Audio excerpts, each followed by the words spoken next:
this shit, you'll believe anything, man. Know yourself, know yourself good enough to handle yourself. Don't compromise me cause you don't know yourself. Look, I came into this world with a blind eye. In the struggle, without the mayhem. Greetings of peace and love, and welcome to another edition of The Awakening with your host, Doc. Brought to you by Lighthouse University, where the world is their campus, life is their curriculum, and attention is your tuition. Now, for the last few days, I've been going back and forth in my head, trying to decide, what type of content I was going to have on the show.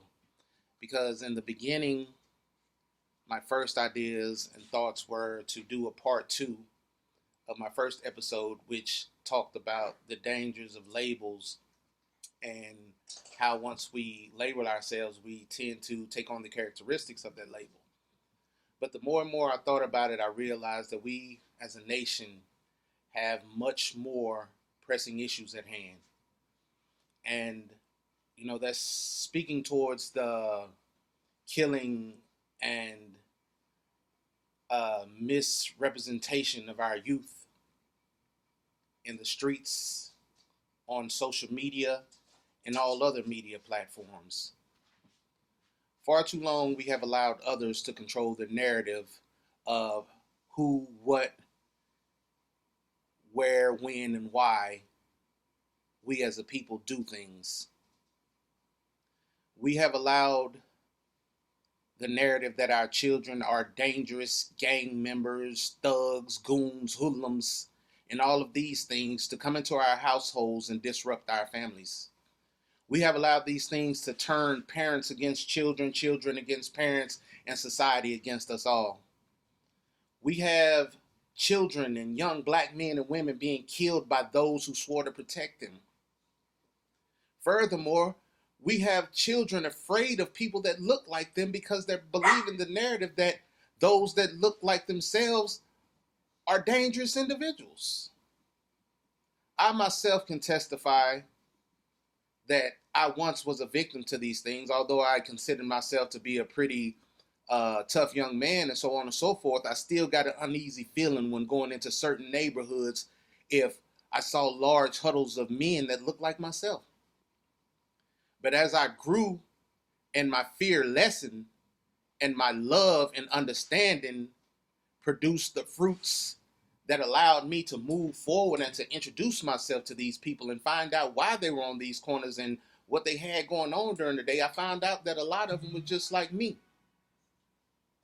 We didn't know what the day would hold, and we didn't know where we were going because all of our lives we had been taught that our opportunities were limited because of the color of our skin.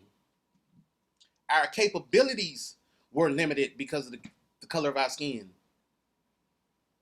Now, I'm not here with an agenda to cause separation amongst nationalities, but I am here to heighten the awareness and develop a sense of honor for those young men and women that happen to be draped in the same color skin as myself. You see, when we take and we tell our children about the history of themselves in order to help them move forward in life, there's nothing wrong with that. But when we allow others to use our history against us in promoting a sense of inferiority that has carried on for hundreds of years with all the false narratives, then that's a crime. Not only a crime against so-called Black and African Americans, but against humanity in itself. You see, by putting the burden of the troubles of the world on our children before their little brains are even developed, we stagnate their growth. My 3-year-old son should not have to worry about the fact of whether his life is in danger because of the color of his skin. He shouldn't have to deal with the issues of homosexuality.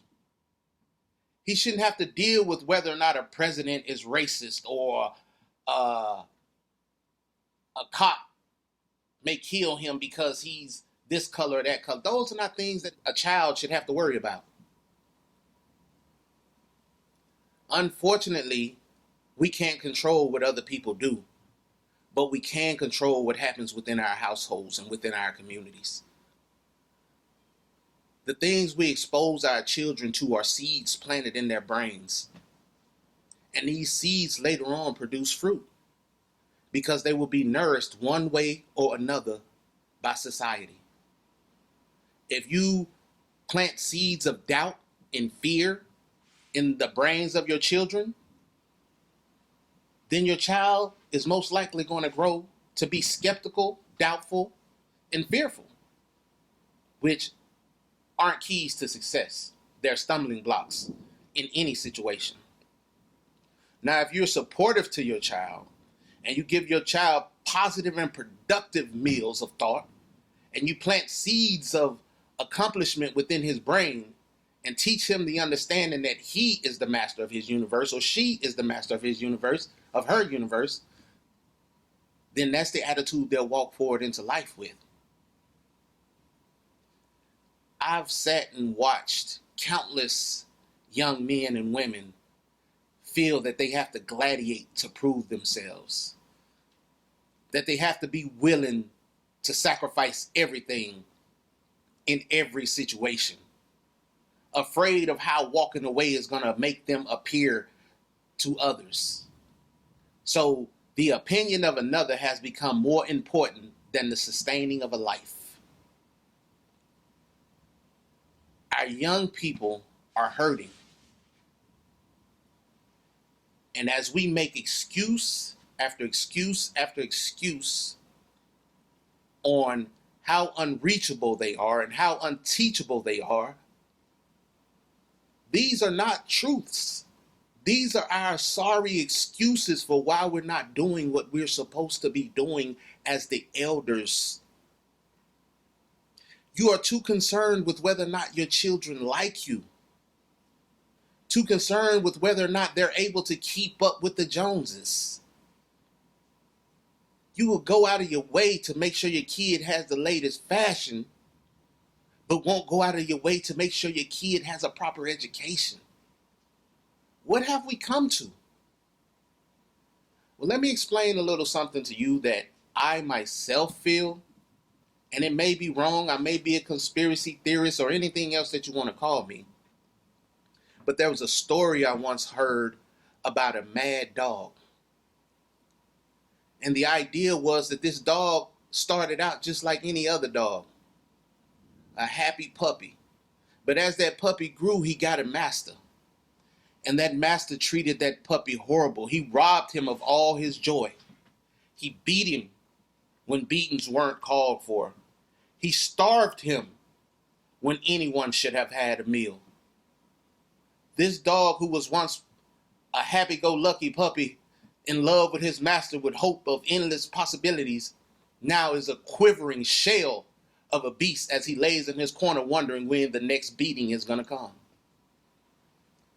Well, at some point in time, this dog had had enough.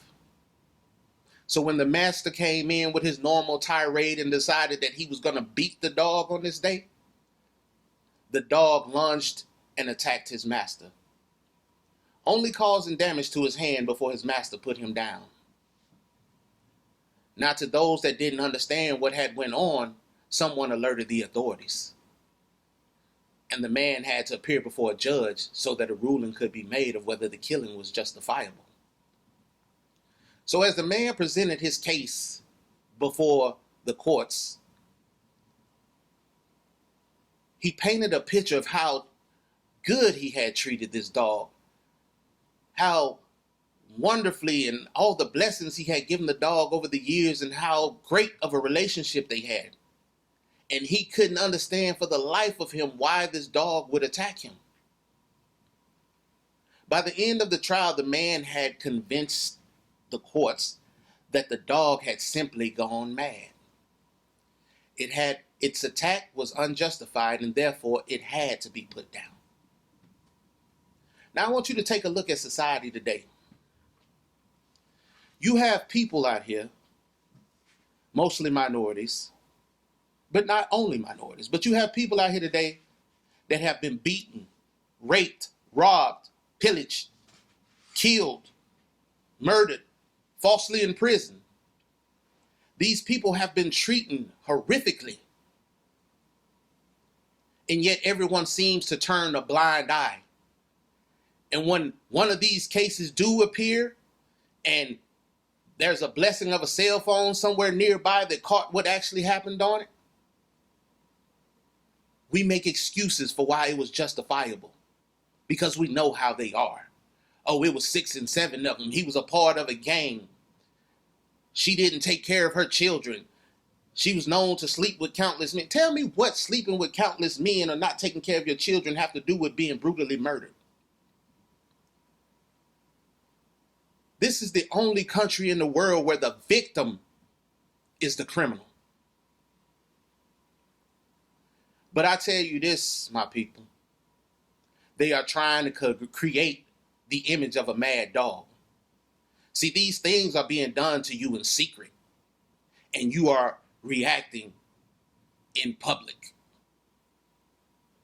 So nobody knows what they are doing under the table. Nobody knows that you're being denied jobs, or that you are being denied loans, or that you're being left without opportunities because of the color of your skin or the lack of your education or the area that you come from. Nobody sees these things. So when you speak on them, they're your opinions, and the world is not that way and things are changing. Well, the truth is, nobody will ever see your true hurt and your true pain, because that's in here and in here. So it's up to you and up to us to eliminate their ability to paint us as mad dogs so that they can justify the continuing incarceration and murdering of our people. It pains me daily to hear the hopelessness in the words of our children. It pains me daily to see their bleak outlook on their futures. We are failing one another by being consumed in this rat race to obtain material things. It's not about how much money I can get from you. It's not about building a dream. Dreams are made to be woke up from. How long are we going to play this game of I must obtain in order to be accepted? How many rich people have you seen fall from grace overnight? Black, white, whatever color. When they come for you, they come for you. And all of that you happen to amass within your lifetime is gone in a matter of minutes. Lawyer fees, court fees, lawsuits, all of these things. So it's time to become occupied with the things that are really going to make a difference. We need to re-educate and rededicate our time to the uplifting and the unification of all of us. We can no longer continue to kill each other over neighborhoods that don't belong to us.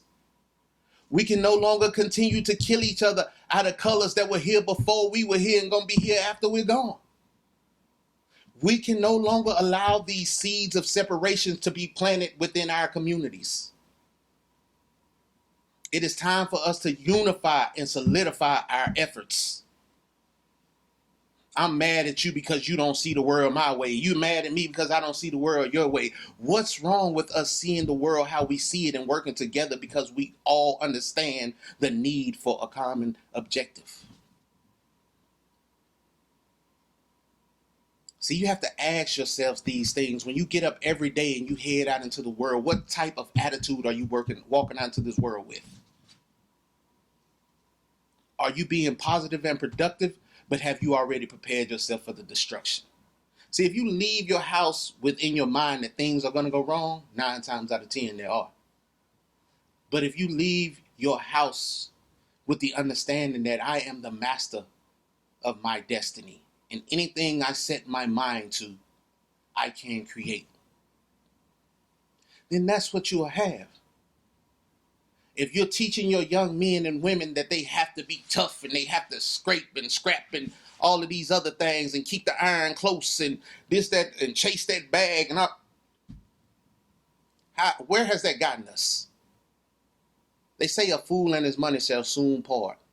So if I give you $1 million and you're uneducated in how to sustain your wealth, you will lose it. That's why I say we must re-educate.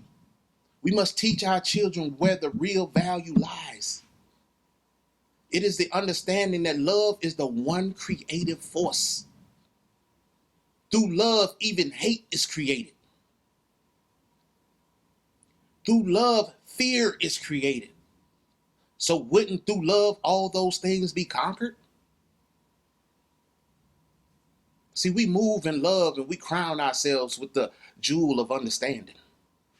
We've had the media tell us that our young men and women, all these, they've joined gangs and they've been misled by all of these leaders of these gangs, making them dangerous and threats to their communities. Well, I want you to do something. I want you to think about the last time you truly saw a gang member participate in an act of violence in your neighborhood. Now, don't get me wrong. I'm not saying the gangs don't exist and that some of the members might not be involved in illegal activity. But when was the last time you actually witnessed it with your own eyes? You see, it's easy to put the blame on somebody that has participated in these types of crimes before. But without any evidence, is it just to prosecute them? Is it just to slang accusations at them? See, we know that they're not going to go to court and file any cases for slander and character defamation, so, it's all good. But what are you saying about my children? How the hell did I let you convince me that my baby's sleeping in the next room with somebody I should be afraid of? And I know how this works. See, you've did a great job in creating your story of the mad dog. But what you didn't count on was those of us that recognize the play and would stand against you in your efforts. See, I won't let you accuse my babies of being less than that. And I won't let you misrepresent and miseducate them to where they believe it in their young, fragile minds. And I find it very troubling that you send a adult male who's fully developed mentally to a combat zone, and when he comes home, you give him medications and finances because he's suffering from PTSD. So it's understandable if he lash out or if he acts out because he's been exposed for 1 or 2 months or maybe even a year to continued violence. So explain this to me. If a fully mentally developed adult who's exposed to violence for a year needs psychiatric treatment along with medications and assistance to have a normal life, then what the hell does a child who has spent 18, 19, 20 years of their life in a constant war zone, desensitized to violence because it's an everyday occurrence, what do they need, and why is the only thing they receive is a jail cell? And I want to speak on the city of Chicago especially. You see, I see countless headlines and people making comments about the people of Chicago. Oh, they're always killing each other and they're savage and it's horrible what's going on over there in Chicago. The police need to go in and the government just clean the whole place up. Now, wait a minute. Why is that what they deserve? And they are being raised and bred in a system that refuses to treat them for their mental illnesses of PTSD. Ask any scientist, doctor, psychiatrist, or whatever you want, any specialist in the field, on what happens to someone when they're exposed to high level of violence on a regular basis. They become desensitized to those things. They begin to see them as natural. Watch the National Geographic Channel, the Discovery Channel. Children are raped and ripped from their parents' arms, made to execute their parents, and then are made soldiers. You have 13-year-old children who are willing to decapitate, dismember any type of violence because they can't see anything wrong with it.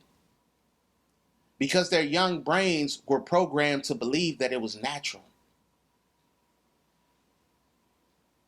So I'm asking anybody to watch. I really don't care about your likes. I don't care if you subscribe. What I want you to do is pick up the torch and fight beside me in an effort to get our babies the help they need, not just in Chicago, but worldwide. No, I don't want all our kids on psycho drugs and all this type of stuff, but I want them to stop being incarcerated for something that's out of their control. They don't understand, according to your rules, what they're doing. You see, we can even speak on some political prisoners that was bred in those environments. One in particular, Mr. Larry Hoover. Now, you've kept this man incarcerated for decades because of action in his teen years and being a member of an organization who he rose to the top. He's responsible for what people are doing who have never met this man, who have never heard this man speak, who don't know if he's real or some made-up name in order to control the masses. This man is being held by a government for creating an atmosphere or an organization that would lead other young men astray. Now let's think about this for a minute. Now, I don't have to meet you. You don't have to know me. But if you say you're a part of something I created when I was in my teen or early 20 years, and I've been off the street since then, unable to talk to anybody since then. But if you become a part of that organization and you do something wrong, I'm responsible for it. And yet, you've taken a young child and put him in a situation or an environment where he felt the need to create such an organization. So if he is guilty, you are just as guilty for creating the atmosphere which made him feel the necessity to create such an organization. But for all of those of you who may not be in the know, tell the government, because they have it, to put out the paperwork that shows the orders to the members of these organizations to do these illegal acts. You see, I did a little homework and a little research, and there is none. In fact, just the opposite. These young men and women are required to have high school educations. These young men and women are required to pursue higher learning so that these things will help put an end to not only the poverty financially, but the mental poverty that's tearing down the inner cities. These young men and women are being told not to settle for a 9 to 5 that are only making end meet, but to further their education in an effort to better themselves so that they can become business owners and turn around and offer jobs to those that are in their communities suffering from the same plight in which they conquered. You see, I'm not going to paint Mr. Hoover as a villain or a hero, but I'm not going to lie about what he did. I leave those things for you. You see, we've allowed the media to paint the narrative of a lot of things because we don't have control of it. But with platforms like this, we can shine a light on a whole bunch. So I'm asking you, whatever neighborhood, city, or state that you are in, pick up the torch and fight beside us. Let's put an end to the senseless violence.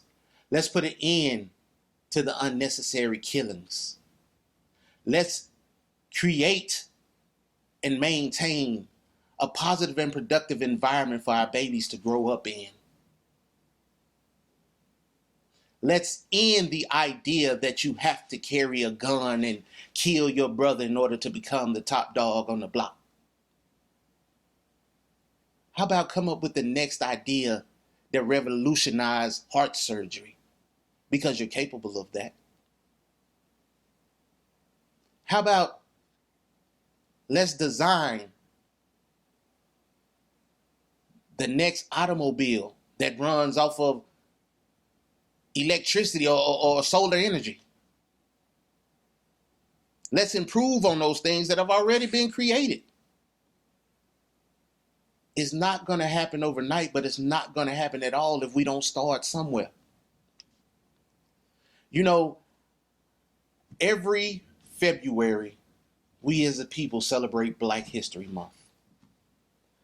And we celebrate people like Dr. Martin Luther King, Malcolm X, Medgar Evers, Rosa Parks, Harriet Tubman.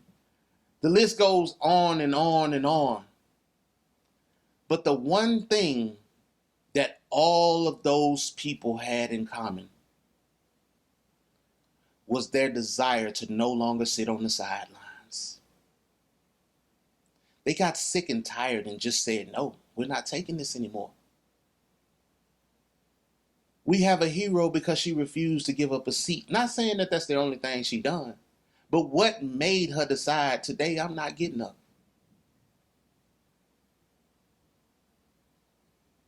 We have a pastor who had his fair share of mistakes, but he was tired of seeing his people abused. We have our brother Malcolm, who we watched go from the streets to a level of understanding that far surpassed many of his time. There are so many great leaders that just decided enough was enough.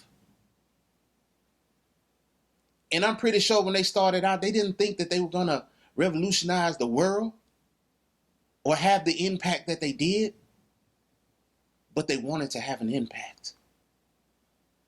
So it's within each of you to become that change that you want to see.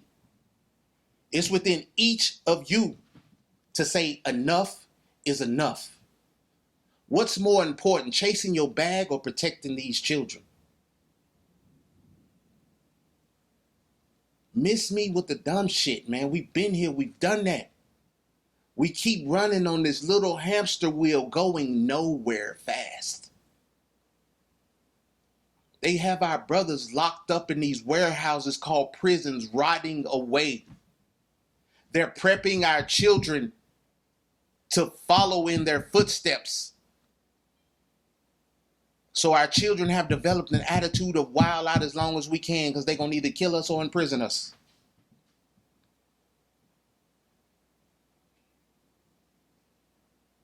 How long? How long shall we sit idly by and wait for someone else to save us? The time is now, my people. The time to awaken, unify, and stand as one has come. You don't have to like me.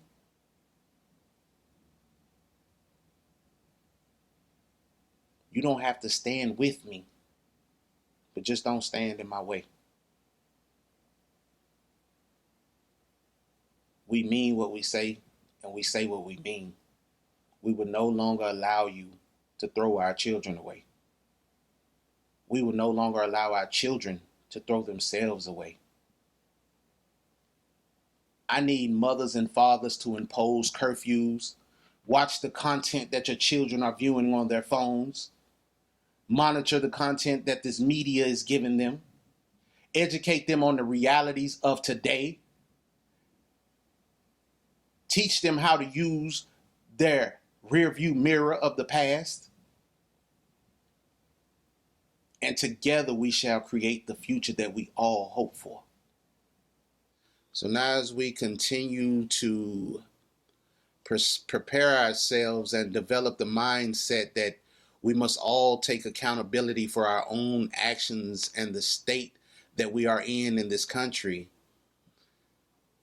many of us have decided to come together in an effort to put a stop to the senseless violence and killing of our children and those that look like us simply because they look like us. You know, it never made sense, or it wouldn't make sense, for an army or a military force to have its troops killing one another in the middle of a war.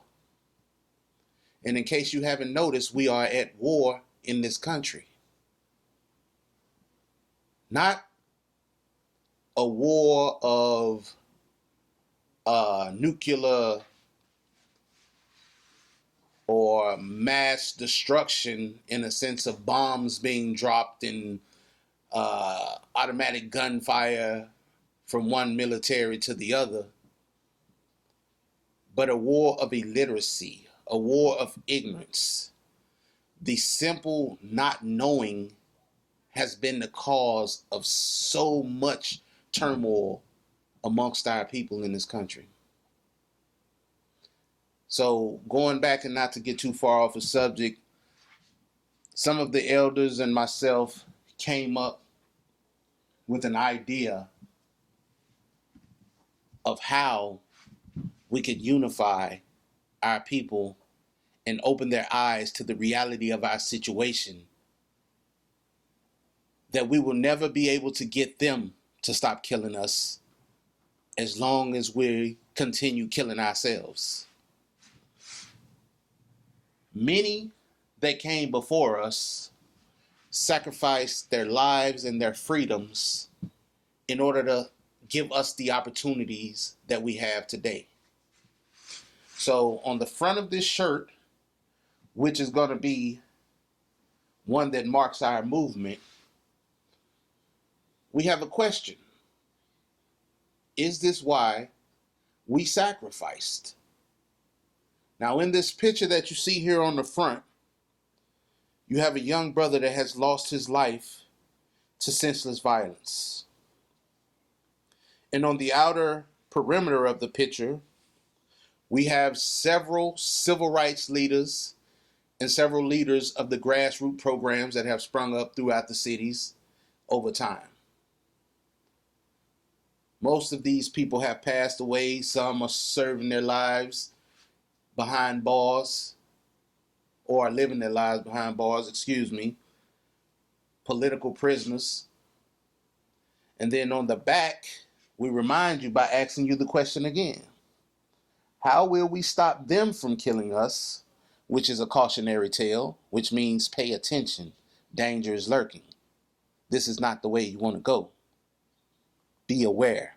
And as we spoke earlier, awareness is preparedness.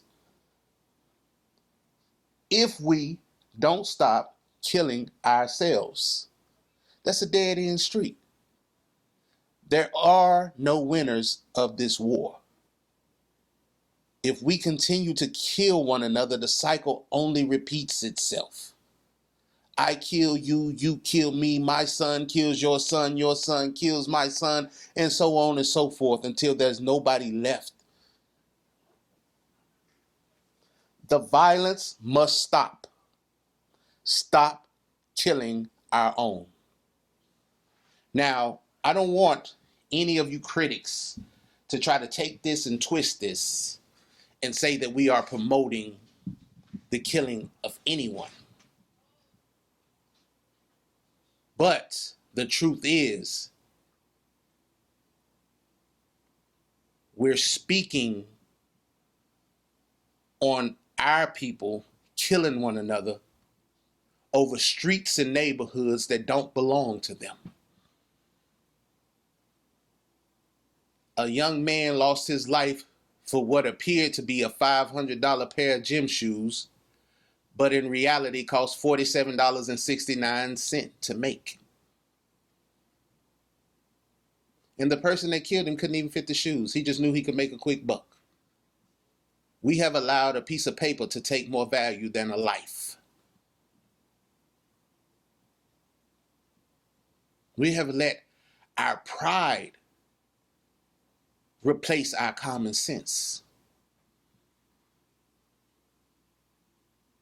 So once again, I ask you to pick up your torches and stand with us against the senseless violence. Let's protect our communities. Let's protect our women and children, our babies. Let's provide a safe environment for our children to go to school and get a proper education. You see, true wealth doesn't lie in currency, but in the people. That is our one greatest resource. You and I are far more valuable than any material possession we will ever possess. All right, guys, we appreciate y'all for tuning in. And, I really hope that the message today really touched something out there. And some of you, I know everybody's not going to get it. Some may feel I'm some type of black militant or whatever you want to call me. But trust and believe, this is about the babies. I could care less if you like me or not. Just to know that who I can deal with and who is a part of this thing. If you like today's content, I ask that you like, share, and subscribe to my channel because we got more heat coming, y'all. We're going to keep y'all up to date on all the movements that's going on around the globe. We got guys out here in all these communities. We're trying to link up with other grassroots programs and nonprofit programs out there that have the same objective in mind. We got some good stuff coming, man. It's going to be a family, y'all. This is about communities and unity. It's about all of us getting to know one another so that we can truly mash up and make this thing come together like it's supposed to. One more time, thank y'all for watching. What about who you is, what about who you not? Shit, I guess I came from a nasty spot. It's not about what you getting, not what you got. Started at the bottom, had a P-pack on the block. Can't get them early 90s out my brain cells. Unit 29 got brothers locked up in them cells. Most of y'all out of sight, you out of mind. Sometimes I wish I had a cure for the blind. Though I'm a dreamer, just like Faith say. Remember now, I'm at the Beamer with the paper plates. With an end justify the means.